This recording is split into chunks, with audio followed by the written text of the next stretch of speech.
وكذلك جعلناكم أمة وسطا لتكونوا شهداء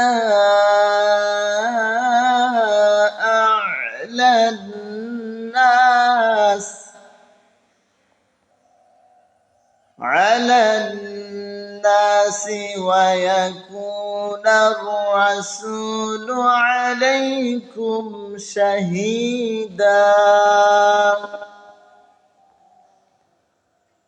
وما جعلنا القبلة التي كنت عليها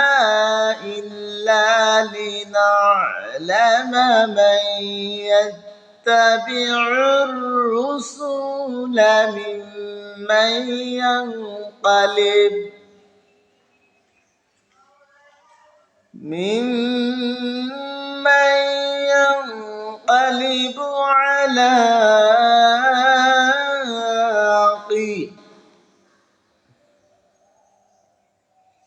ممن ينقلب على عقبيه وإن كانت لكبيرة إلا على الذين هدى الله وما كان الله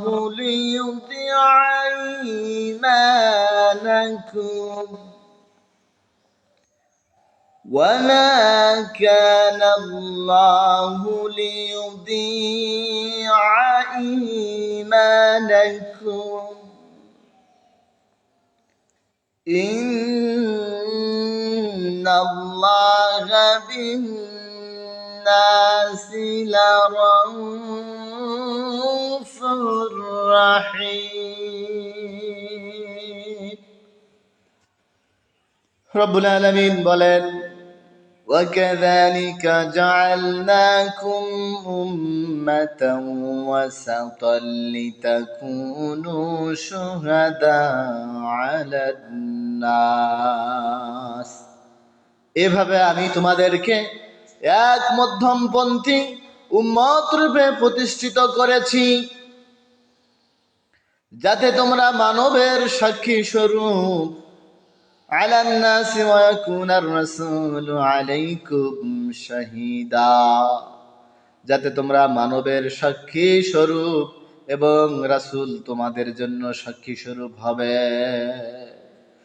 যাতে তোমরা মানুষের সাক্ষী স্বরূপ হবে এবং রাসূল তোমাদের সাক্ষী স্বরূপ হবে وما جعلنا القبلة التي كنت عليها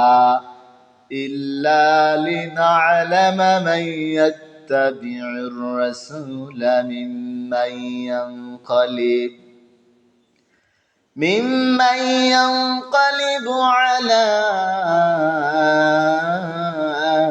عقبيه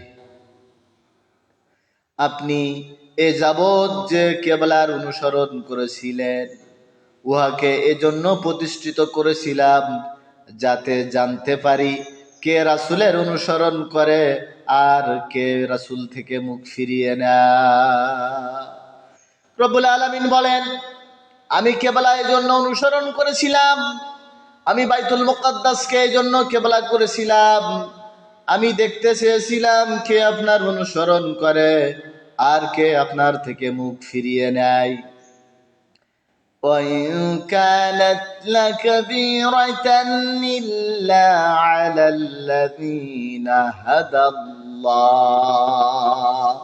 আল্লাহ যাদের হেদায়েত করেছেন তারা ব্যতীত অন্যের নিকট এটা নিশ্চয় কঠিন রব্বুল আলামিন বলেন وإن كانت لكبيرة إلا على الذين هدى الله আল্লাহ তাআলা যাদের হেদায়েত করেছেন তারা ব্যতীত অন্যের নিকট এটা নিশ্চয় বড় কঠিন কাজ ওয়ামা কানা আল্লাহু লিয়ুদিআ ঈমানাকুম এবং আল্লাহ এমন নন যে তোমাদের ঈমান নষ্ট করবেন। আল্লাহ তাআলা এমন গুণ সম্পন্ন নয় যে তিনি তোমাদের ঈমানকে নষ্ট করে দেবেন। ইন্নাল্লাহ, নিশ্চয় আল্লাহ তাআলা বিন্নাসি লারাউফুর রাহিম, নিশ্চয় আল্লাহ তাআলা মানুষের প্রতি দয়াদ্র ও করুণাময়। রব্বুল আলামিন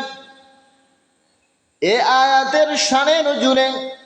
কিয়ামতের দিবসে নূহ আলাইহিস সালাতু ওয়াস সালামের উম্মতগণ বলবেন, আমাদের নিকট কোনো সতর্ককারী আসে নাই। নূহ আলাইহিস সালাম তখন বলবেন, আমি হেদায়েতের বাণী পৌঁছেছি। হযরত মুহাম্মদ সাল্লাল্লাহু আলাইহি সাল্লামের উম্মতগণ আমার সাক্ষী। সহিহ বুখারী। এই জন্য আমাদের মধ্যবর্তী উম্মত বলা হয়।